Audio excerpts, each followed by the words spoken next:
What happens when you lose your home overnight? When you're declared encroacher on the land you've lived for decades? In Assam, thousands of families are living this nightmare.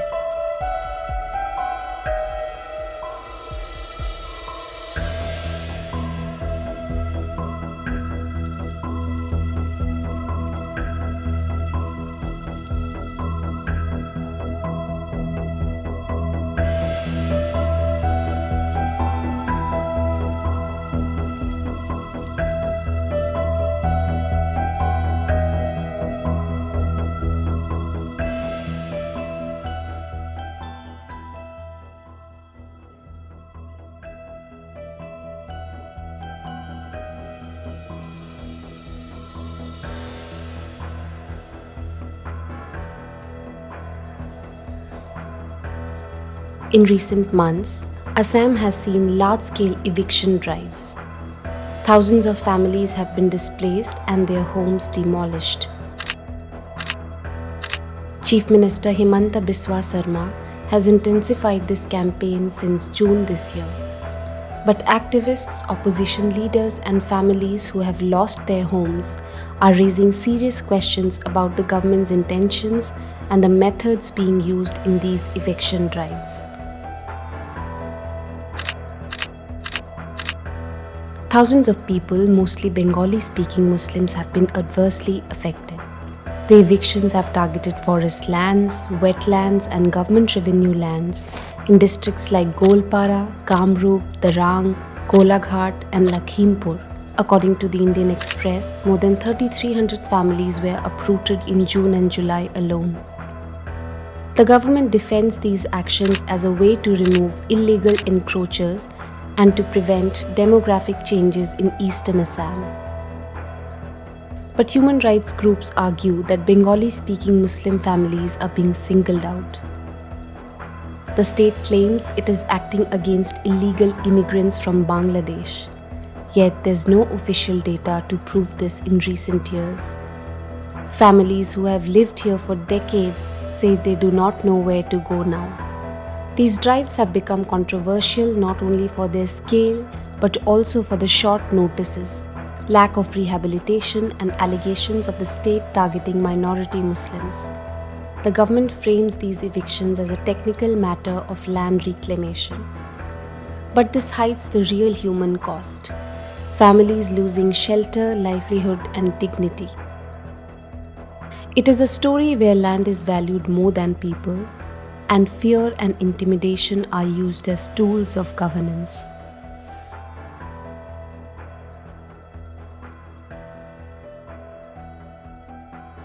In Golpara district, 3 major eviction drives took place in just 2 months at Hasila Bil, Ashu Dubi, and Rakhyasini.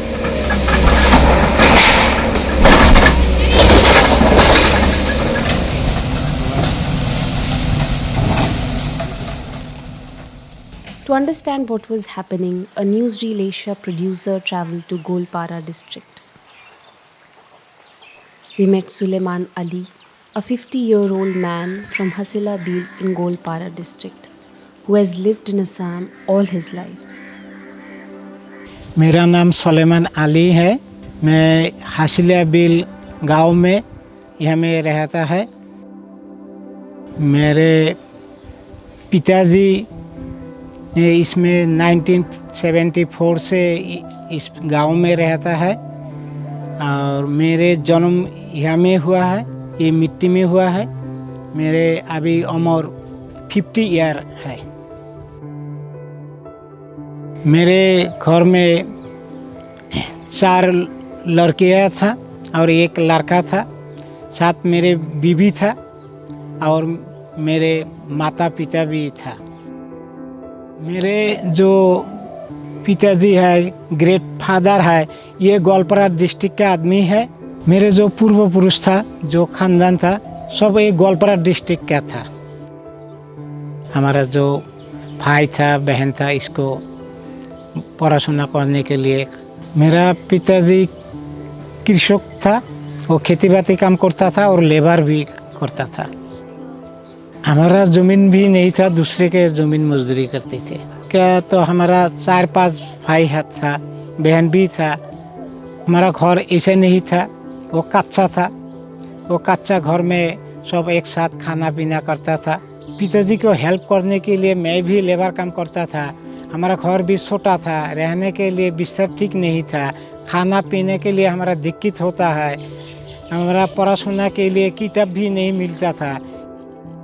हम लोग जब छोटा था हमारा घर भी ठीक नहीं था, लेकिन हमारा ड्रीम था कि हम जब बड़ो होगा तब हम थोड़ा अलग अलग होकर घर बनाएंगे।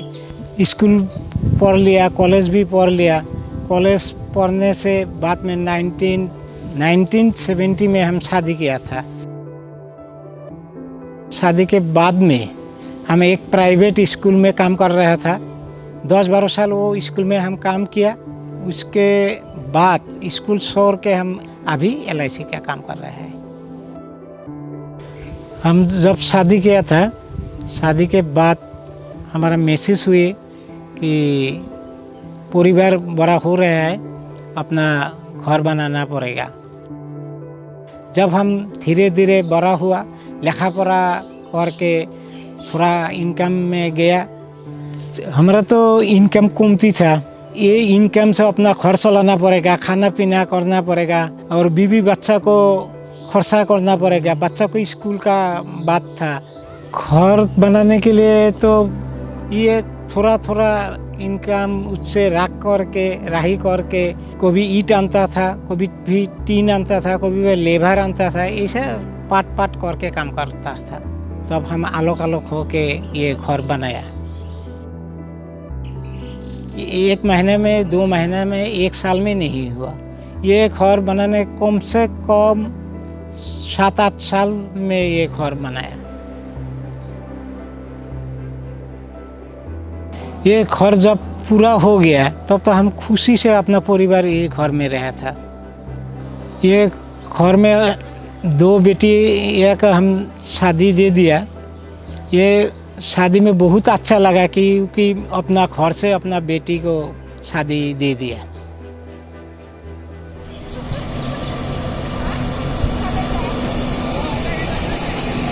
अचानक एक दिन हमारा गांव में पुलिस फोर्स आके ये पेड़ में एक बड़ा पोस्टर लगा दिया और वो पोस्टर में लिखा था, ये गांव वाला 24 घंटा का अंदर में छोड़ के जाना पड़ेगा। ये गांव का जितना भी घर था टूट देगा, मतलब डिमोलिशन करेगा।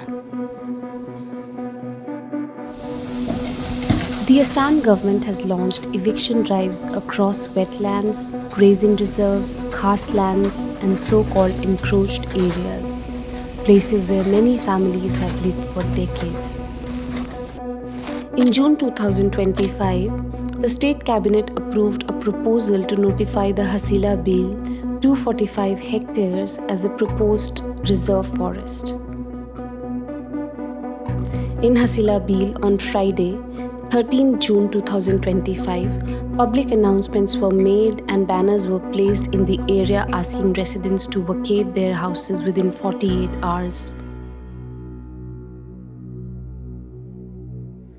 हमारा गांव में जिस दिन बैनर लगा दिया, पोस्टर लगा दिया, उस दिन वो लोग बोला कि 24 घंटा के अंदर में आप लोगों का अपना अपना सामान लेके यहाँ से निकालो घर से, और नहीं निकालो तो हम बुलडोज़र से JCB से ये टूट देगा। लेकिन जिस दिन वो बैनर लगाया उस दिन फ्राइडे था। नेक्स्ट टाइम ऑफिस बंद था, सैटरडे एंड संडे 2 दिन में ऑफिस बंद था। हम ना DC ऑफिस जा पाया, ना हम सर्कल ऑफिस जा पाया। लेकिन हमारा जो नेता था, ये गाँवों का जो जिला परिषद था, उसको साथ हम बातचीत किया था। वो बोला हम कुछ नहीं कर पाएगा। फिर क्या करेगा, कोई हमारा रास्ता भी नहीं था, कहाँ जाएगा, कहाँ रहेगा, ऐसा हालत हो गया। हमारा ये आदमी गरीब आदमी था, लेबर था। ये आदमी तो डर गया। अपने अपने सामान लेके बाहर सुरक्षित जगह में ले जा रहा था। मुझे महसूस हुआ कि ये मिट्टी में है, मेरा जन्म हुआ, ये मिट्टी छोड़ के कहीं नहीं जाऊंगा, कोई भी घर का सामान नहीं निकलाऊंगा। मेरा खौफ था कि जिस हाथ से ये घर बनाया, ये हाथ से हम घर नहीं तोड़ेंगे। तोड़ना है तो सरकार तोड़ेगा, लेकिन मेरे हाथ से नहीं तोड़ेंगे। वो 2 दिन के टाइम में आदमी के तो कुछ नहीं मालूम था, वो कहाँ जाएगा, कहाँ रहेगा, क्या करेगा।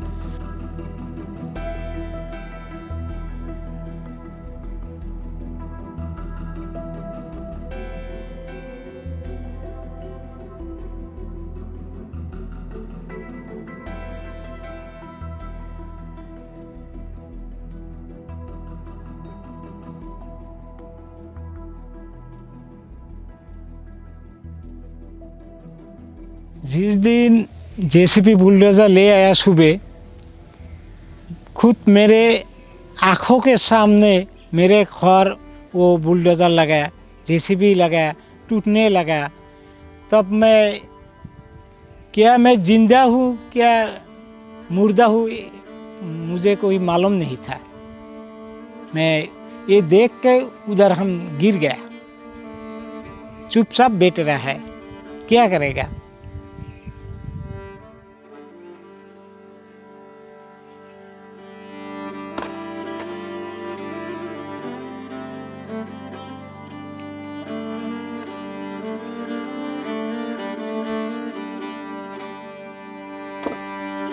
उसको बोला, लेकिन वो लोग बोला कि ये हमारा सरकार का ऑर्डर है, आप लोग ज़्यादा कुछ भी करेगा तो हम पकड़ के थाना ले जाऊंगा। क्या करेगा, पुलिस के सामने तो कुछ नहीं कर पाया, चुपचाप बैठ रहा था।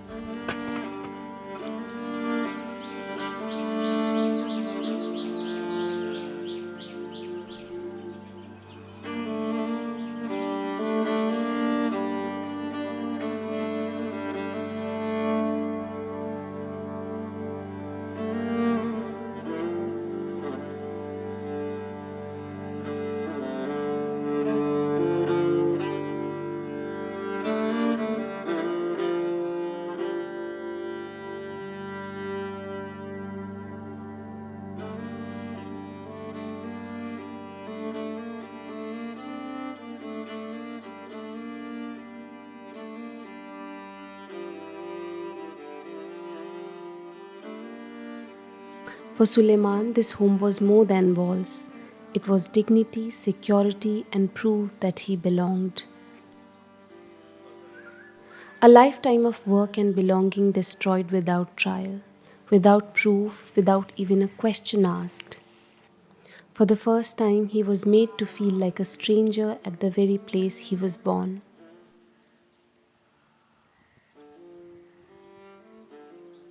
दो महीना अभी हो गया, अभी तक सरकार ने हमको कोई जगह में मिट्टी नहीं दे दिया, रिहेबिलिटेशन नहीं दिया। कैंप में है, कैंप में बारिश होने में दिक्कत होता है, और जब प्रसंट में गर्मी आता है तो भी दिक्कत होता है।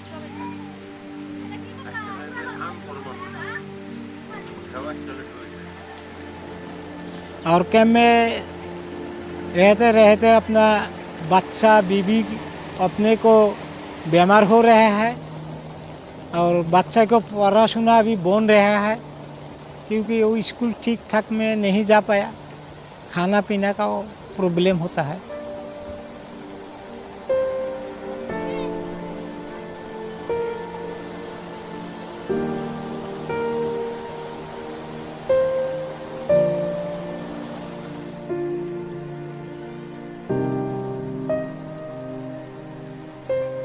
ये घर का बात वो कैंप में नहीं रेफर कर पाए, क्योंकि ये कैंप में अभी हम लोग वो बहुत मुश्किल में रहा है।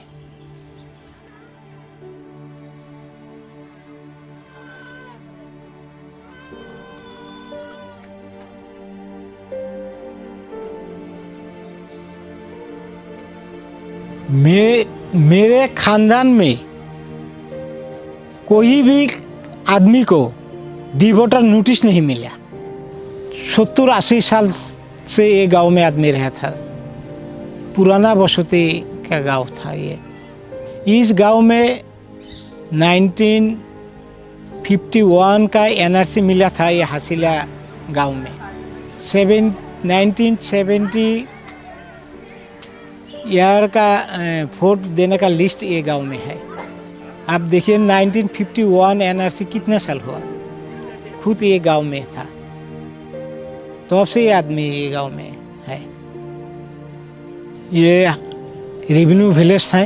दूसरे ये गांव में 3 JJM जल जीवन मिशन दे दिया सरकार ने, और ये गांव में PMG घर मिला और करेंट बिल भी मिला और सब कुछ सुविधा भी सरकार से मिल पाया। गाँवों का टैक्स भी ले लिया, अपना खजाना दे दिया। ये गांव में हमको रहना नहीं देगा, ठीक है, आप लोग क्यों खजाना लिया? आप लोग जानता ही इस गांव में आदमी को घर नहीं बनाने दूंगा, लेकिन PM क्यों दिया? जल जीवन मिशन क्यों दिया?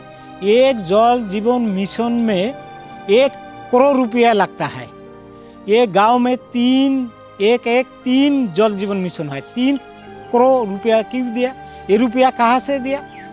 और भी गांव में 2 स्कूल था, प्राइमरी स्कूल था और आंगनबाड़ी भी था और सब कुछ भी मिला था ये गांव में।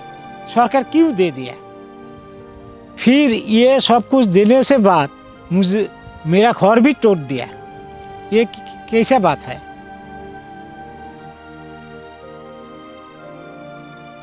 क्या जब मैंने खजाना का टैक्स दे दिया गवर्नमेंट को, तब तो वो मालूम था ये हासिला बिल का टैक्स हम ले रहे हैं, तब वो क्यों नहीं बोला कि हम टैक्स नहीं लेगा, ये मिट्टी छोड़ना पड़ेगा? हमारा पास आधार कार्ड है, पान कार्ड है, बर्थ सर्टिफिकेट है, 1951 का एनआरसी है, 1970 का वोटर लिस्ट है, अभी तक 2025 का रनिंग वोटर लिस्ट भी है। इसलिए मैं खुद बोल सकता हूँ, मुझे कोई डर नहीं है इंडियन सिटीजनशिप के लिए, क्योंकि मैं भारतीय नागरिक हूँ और है, फिर भी रहूँगा।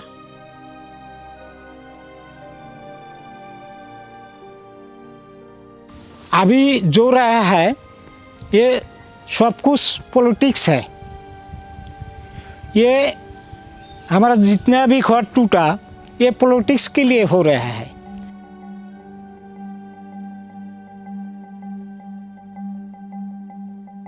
Suleiman's story is not just his. It is about thousands who, despite being citizens, are being branded as outsiders and who fear losing everything. In these eviction drives, a clear pattern emerges.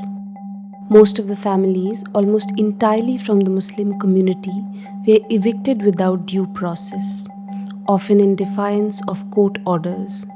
Not just homes, even schools, Anganwadi centers, public water facilities, mosques, and even government housing under Pradhan Mantri Awas Yojana were reduced to rubble. In Golpara near Paikan Reserve Forest, Ashudubi village saw the same pattern repeat. On 12 July 2025, more than 1,000 families were evicted. Rashidul Haq, a 27-year-old from Ashudubi village, is one of them. His family had lived there for generations. Villagers held land patta and even a high court order that asked forest authorities to provide alternative shelter, food and accommodation to the petitioners who are facing a proposed eviction. Still, without an alternative shelter, their homes were demolished. Today, Rashid's family lives in a small rented house in Golpara town, their future hanging by a thread. हमारा लोग यहाँ पर लगभग 70 years से यहाँ पर रह रहा है। हमारा तो कोई भी डी वोटर का नोटिस नहीं आया। हम तो यहाँ का नागरिक हैं। सिर्फ हमको नहीं, हमारा गांव में कोई भी ऐसा आदमी नहीं है उन लोगों को डी वोटर का नोटिस मिला है और डी वोटर डिक्लेयर किया है, वो नहीं है। जो गांव में रहता था वो रेवेन्यू विलेज का अंडर रहता था हम। वो फॉरेस्ट रिजर्व जो गवर्नमेंट ने फॉरेस्ट डिपार्टमेंट ने जो एविक्शन किया है वो रिजर्व फॉरेस्ट डिक्लेयर करके वो एविक्शन किया है। लेकिन हमारा जो डॉक्यूमेंट है, स्कूल है, वाटर सप्लाई है और हमारा जो वोटर आई कार्ड है, पैन कार्ड है, जो डॉक्यूमेंट है हम लोगों का आशुडोबी रेवेन्यू विलेज वहाँ पर मेंशन था। तो फॉरेस्ट डिपार्टमेंट ने इलीगली हम लोगों को एविक्शन किया है वहाँ पर। जो उन लोगों ने पाइकन रिजर्व फॉरेस्ट कह के एविक्शन किया है, हमारा गांव से 3 किलोमीटर डिस्टेंस में है वो। हम लोगों का वहाँ पर गवर्नमेंट जो स्कीम है सब मिला है। हमारा गांव में 4 मेंबर वार्ड मेंबर है और ऑलरेडी डिक्लेयर है। हमारा गांव पंचायत है। पंचायत कभी भी रिजर्व फॉरेस्ट नहीं होता। हमारा जो वहाँ पे एविक्शन किया है गवर्नमेंट ने, वहाँ पर हम सब लोग मुस्लिम माइनॉरिटी हैं और इसलिए गवर्नमेंट ने टारगेट करके हम मुस्लिम माइनॉरिटी को एविक्शन किया है। नहीं तो हम लोग पाइकन रिजर्व फॉरेस्ट में नहीं था वहाँ पर। आरटीआई करके आरटीआई जो सर्कल ऑफिसर है वो क्लियरली बोला था, हमारा जो गांव है आशुडोबी रेवेन्यू विलेज, वो क्लियरली बोला था ये तो रिजर्व फॉरेस्ट का अंदर नहीं पड़ता है। हाई कोर्ट का जो ऑर्डर है वो एविक्शन के पहले हमको मिला था, 1 दिन पहले मिला था। उस दिन में हम लोगों ने डीसी को वो ऑर्डर सबमिट किया है। तो उसके बाद वो बोला था हम लोग देखेंगे क्या है क्या नहीं है, डीसी ने बोला था। तो उसके बाद वो हमको एविक्शन किया है। एविक्शन करने के बाद हमारा जो 1080 फैमिलीज है वहाँ पर अपना कैंप बना के वहाँ पर रहता था। तो फॉरेस्ट डिपार्टमेंट ने 2-3 दिन के बाद जो कैंप में रहता था वो कैंप भी तोड़ दिया।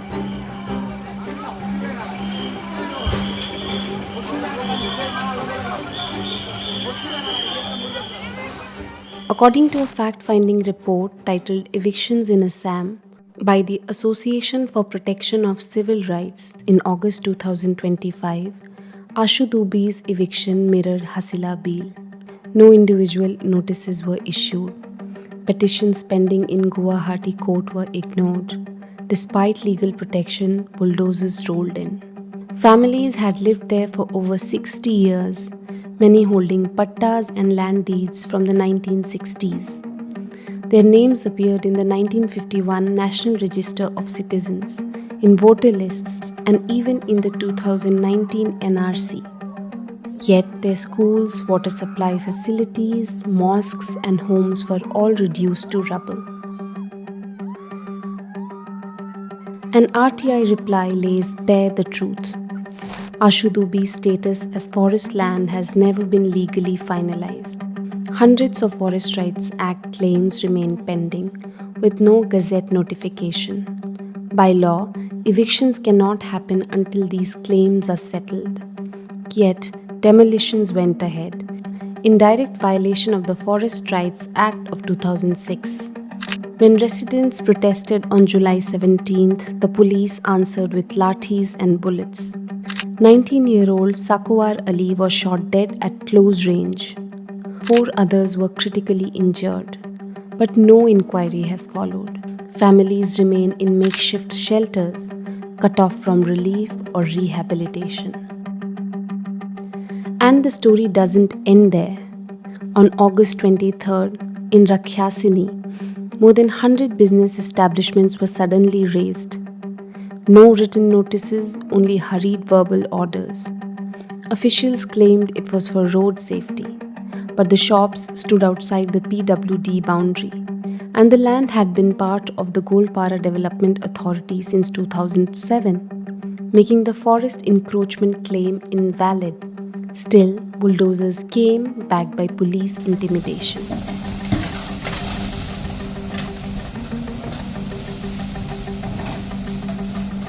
These are not isolated incidents. They follow a repeated cycle where law, court orders, and basic human rights are brushed aside. Entire communities stripped of homes, livelihoods, and dignity and turned into refugees. Chief Minister Sarma insists there are no actions against minorities but against Mia Muslims, encroaching on forest and grazing land. He claims 1.29 lakh bighas of land have been freed since 2021 and 29 lakh bighas remain under encroachment. He says indigenous people may get land pattas, but non-tribals cannot. He has promised compensation up to 10 lakh rupees for pakka houses, though its implementation is contested. On August 24, Sarma went further, announcing that names of evicted people would be struck off the voter list.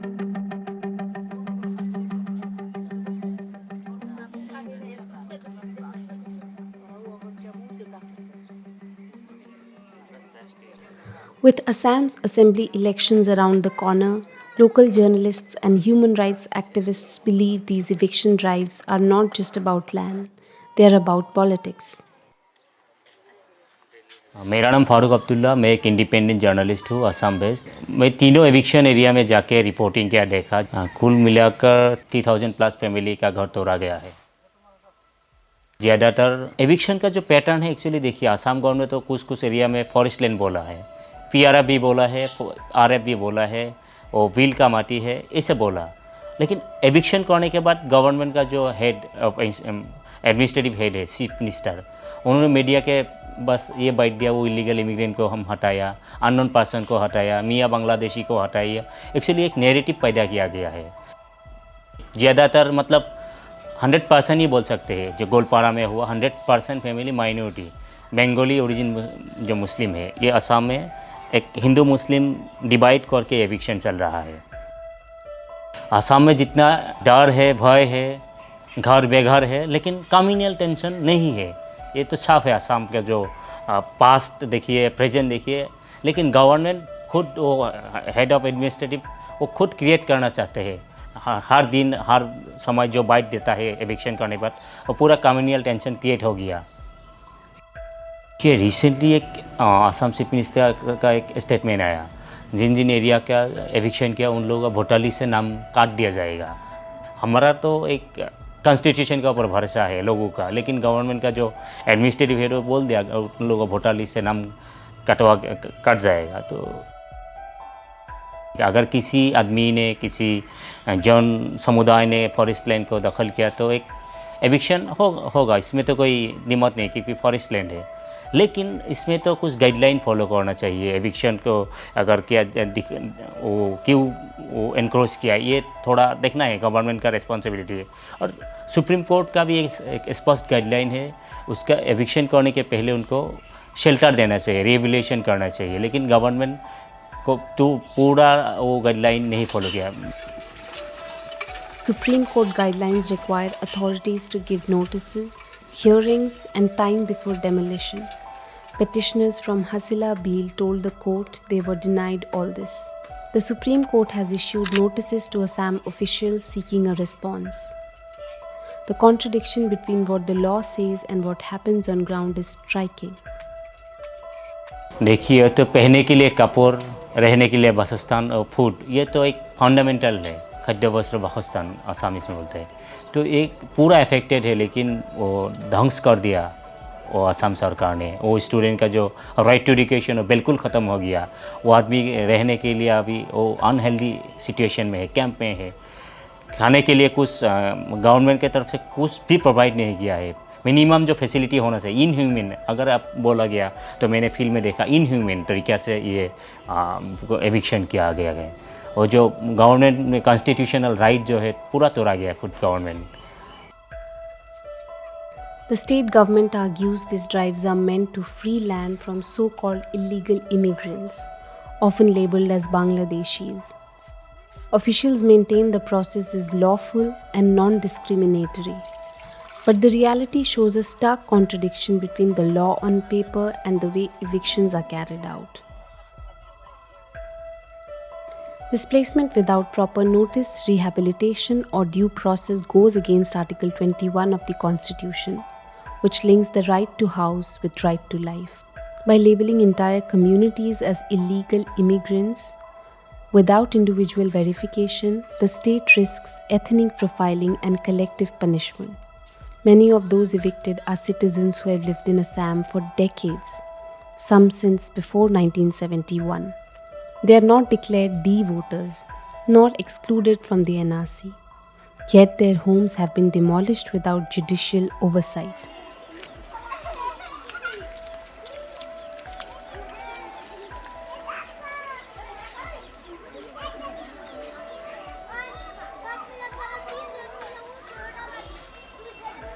अगर उन लोगों बांग्लादेशी है तो पहले तो notification D voter बनाओ। मतलब D voter इसका मतलब नहीं है वो बांग्लादेशी, पहले तो वो डॉक्यूमेंट चेक करके डिटेक्ट करो फॉरेनर ट्रिब्यूनल है बांग्लादेश भेजो। अगर वो बेदखली है देन क्यों वहाँ इलेक्ट्रिसिटी गया, क्यों गवर्नमेंट का स्कूल मिला, क्यों रोड कनेक्टिविटी मिला, क्यों PMO घर मिला, ये तो क्वेश्चन है। हम गवर्नमेंट को तो एक बड़ा क्वेश्चन आ जाएगा। अगर वो फॉरेस्ट है तो कैसे स्कूल मिला, फॉरेस्ट लैंड तो स्कूल नहीं से रह सकते, कनेक्टिविटी इलेक्ट्रिक तो ठीक है, रोड भी ठीक है, देन PMO घर कैसे मिला। Reports also suggest that much of the cleared land may eventually go to corporate interests for mining, plantations, or industry. This raises sharp questions about the real purpose of these drives. Responding to speculation that land cleared in Golaghat and Karbi Anglong would be handed over to industrial giants, Chief Minister Himanta Biswa Sarma said the reclaimed areas are being used for plantations, adding that companies like Adani and Ambani are welcome if they set up industries in the region.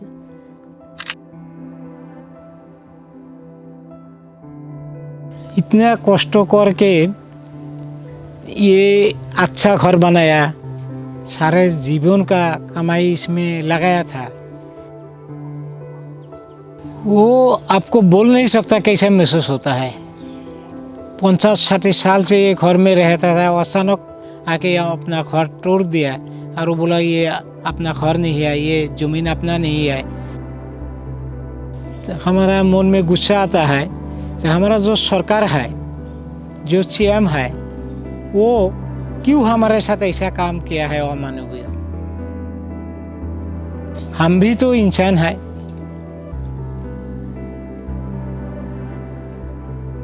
Behind the politics and official claims, families like Suleimans and Rashids remain trapped in uncertainty. They insist they are Indian citizens. Yet today they live without homes, without security, and without answers.